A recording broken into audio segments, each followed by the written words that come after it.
Alright, so I'm going to fire this weapon, then I'll talk about it, and then I'll fire it a second time.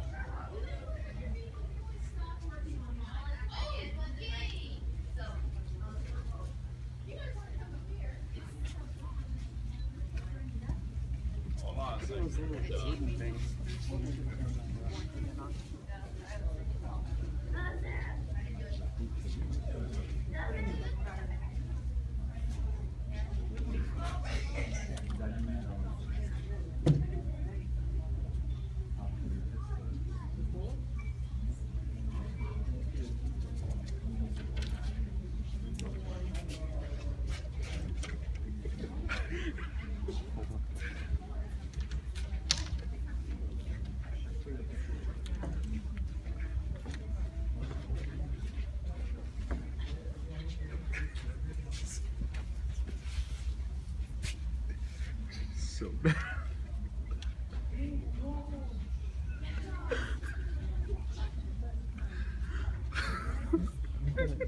Taking picture, taking picture.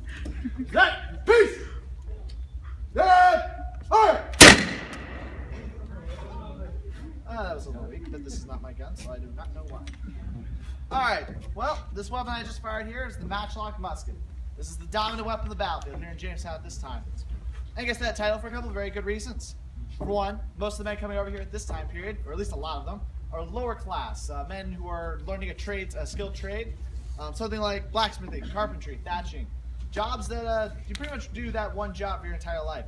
Now these lower class men, as opposed to the upper class men who train from the age of 6 or 7, these lower class men really have no military experience at all. They've probably never held a weapon in their entire lives. So coming here to Jamestown, by 1610, they're under martial law, military rule. Governor De Loire institutes this in response to the War of the Powhatans that will last until 1614.